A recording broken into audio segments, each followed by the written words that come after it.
Hey everybody, welcome back to the Thinking Crypto channel. Guys, I've got some very bullish news for you, and you know how I do it here. It's all facts, no hyperbole, no conspiracy theories. It is straight up facts. Guys, we got Texas Governor Greg Abbott calling for crypto regulation, saying he is on board. Count Texas in. We're going to break it down. Also, guys, governments are approaching the likes of NYDIG to buy Bitcoin and crypto. In addition, Jeremy Allaire's USDC, Circle's USDC, which is built on Ethereum, is getting full adoption from Visa, and Fidelity's crypto-backed loans have been expanded to Silvergate Bank. Big news. We're going to break it down. Before we do, go ahead and hit that thumbs up button, leave a comment below, and hit the subscribe button if you're new here. It helps support the channel and it doesn't cost you anything. Guys, friendly reminder, I have a free weekly newsletter. Once again, free. Be sure to sign up, link in the description. The market is looking pretty good here. We got some green, so a bit of a breakout here for Bitcoin. If you look at the Bitcoin chart, using Bitcoin as a measuring stick because the altcoins move with Bitcoin. Could this be the break upwards? It's highly possible. We'll see, because Bitcoin could go back down a little bit before breaking outwards or upwards to $75,000. Binance CEO CZ said, "We are still in a dip, not financial advice." So markets move in cycles. You're going to have your bullish movement upwards, your mini speculative bubbles. You'll have your corrections or your dips, and then we keep heading upwards. We are part of the Bitcoin halving 4-year cycle, so we are expecting Bitcoin over $100,000, and likewise the altcoins will move with Bitcoin's momentum. Now here's the big news, and I love seeing things like this because we've been talking about it for years and years. Texas Governor Greg Abbott tweeted the following today: "Count me in as a crypto law proposal supporter. It is increasingly being used for transactions and is beginning to go mainstream as an investment. Parentheses, Fidelity, etc., trying to get Bitcoin ETF." Wow. Texas should lead on this like we did with a gold depository. Guys, this is a U.S. state governor tweeting this. This is bullish as hell. If you are still on the fence about crypto, I don't know how reading or seeing this statement from a U.S. government official does not make you bullish, does not make you want to participate in this asset class. And we are still early in the adoption curve. And now you're seeing the narrative is changing from politicians, to regulators, to Wall Streeters, to all the big time investors, right? Guys, this is what we need for adoption. You need the government on board, and the big money and the government moving in parallel. We are going to see new all-time highs. And that's why I'm so excited. And notice what he mentions here, Fidelity. He sees the big money like Fidelity moving ahead, and everybody's trying to get a Bitcoin ETF. Fidelity filed for their Bitcoin ETF. Goldman Sachs filed for their ETF. Everyone is trying to get this going. So very big. So essentially, Texas is looking to chase Wyoming, who has been super crypto friendly, leading the charge here. We saw many companies move to Wyoming. That was, for example, like Ripple and some others. And we are waiting for a federal law, like the Token Taxonomy Act, to help unify all the states. But in the meantime, the states are going to do what they need to do. So here's the article that covers this in depth. Everything is bigger in Texas, but when it comes to crypto-friendly legislation, this doesn't seem to be the case just yet. On March 12, 2021, Texas Representative Tan Parker introduced the Uniform Commercial Code, also known as UCC Amendment Bill, to better adapt commercial law to blockchain innovation and digital asset regulations. Specifically speaking, the Texas UCC Amendment Bill aims to recognize virtual currencies under commercial law.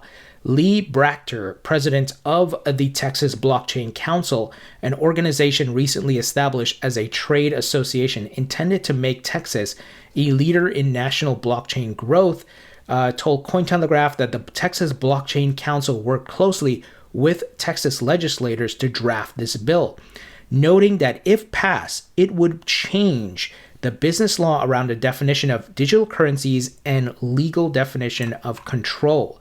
So here is a quote. The Texas Blockchain Council has been working with Uniform Law Commission around the language of the UCC amendment bill, along with other stakeholders to make sure they are all comfortable with the language.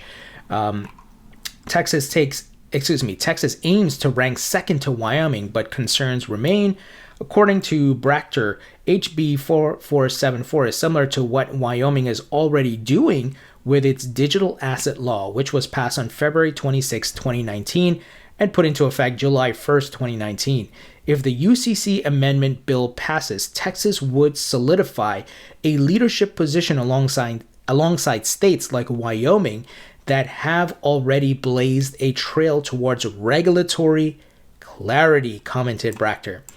Man, guys, I'm so bullish right now when I see government getting involved and pushing for crypto regulations, and you have one of the largest states doing this. And remember, game theory will tell you the other states are going to try to do this. We see Wyoming doing their thing, Texas doing their thing. Kentucky's trying to give Bitcoin miners a tax break and incentives. Same thing with Miami's mayor. I've interviewed Miami's mayor, Francis Suarez, on my channel. The guy is trying to put Bitcoin on the city's treasury. He's also looking to pay employees in Bitcoin and accept tax payments in Bitcoin. And he said the following: U.S. needs to mine more Bitcoins due to national security reasons, Miami mayor says. And I've covered it on this channel for years. I've spoken to Max Kaiser. I've interviewed him. There's going to be a global macroeconomic battle for the control of Bitcoin's hash rate. When you think about what's happening, the value going up, it's being used by companies as a hedge against inflation, as a store of value. There's going to be so much money in this asset class, not just Bitcoin, but the rest of the cryptos. But Bitcoin is the brand, the door, the gateway, and the hedge that's being used right now. And it's definitely the U.S. needs to get on board. And we see the Bitcoin mining happening, the mining boom happening in the different states across the U.S. So this is very bullish, guys, in my opinion. And here, if you want more bullish news, governments are looking to buy Bitcoin. NYDIG CEO confirms. Wow. Sovereign wealth funds may soon become the next major investors to enter the Bitcoin scene.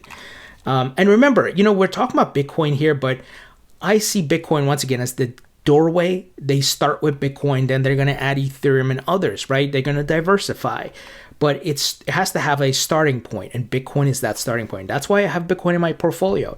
XRP is my number one, Bitcoin's my number two, Ethereum my number three. I have Chainlink, Cardano, and others. So according to Robert Gutman, CEO of New York Digital Investment Group, the firm has been having conversations with sovereign wealth funds about possible Bitcoin investments. Gutman made this known while appearing at a virtual podcast with investment strategist and founder of Real Vision, Raoul Pal. Pal also confirmed Gutman's revelation, stating that Singapore's sovereign wealth fund, Temasek, if I'm saying that right, was indeed a Bitcoin investor. According to Pal, Temasek, which holds about $306 billion in assets under management, has been buying virgin Bitcoin from miners. Tweeting on Thursday, Pal characterized the imminent entry of sovereign wealth funds into the Bitcoin space as a wall of money. Guys, when I tell you new all-time highs are coming, I'm not BSing you. I've been in this market since late 2016. I've seen the boom and bust cycles, and I've seen the time when nobody in Wall Street, no institutional investors, no government were talking positive or looking to invest in Bitcoin. Now I'm at a point where I see a complete 180, complete shift in the narrative, guys. Mass adoption is coming. The big players are here. The governments are on board. The Wall Street players, the wealthy individuals are here. And I'm glad this time around my bags are packed. I'm waiting patiently for these market cycles to play out and this wall of money that Raoul Pal is talking about to come in. And there's just the potential to make significant returns here. Now, here's some big news, guys. I interviewed Jeremy Allaire, Circle CEO. I think it was, a month ago. And we talked about USDC and all the great things they're doing there. So USDC is a stable coin, but check this out. Major USDC news. Visa has become the first major payments network to support USDC as a native currency and settlement system on its network. That's huge adoption, guys. This is massive news and marks a major turning point in mainstream adoption of crypto. So Visa is going all in on USDC. Jeremy continues saying here, with USDC being the fastest growing digital dollar currency in the world, connecting its use to existing global networks will accelerate its adoption as both a store of value and medium of exchange. Crypto dollars for the win. What does this really mean? A customer who has USDC in a wallet and a card attached to their wallet, there are now dozens of these, can spend at any Visa merchant, a Visa accepting merchant, and USDC is used to settle the transaction with Visa instead of legacy banking system. So guys, something to note about this. Some of you have talked about it and I've thought about it myself. You could potentially cash out your crypto profits into stable coins because it's going to hold the value, right? You can then lend that stable coin to earn interest, or you can spend it like this. And all the respective railways are going to be built to be able to spend stable coins on your crypto.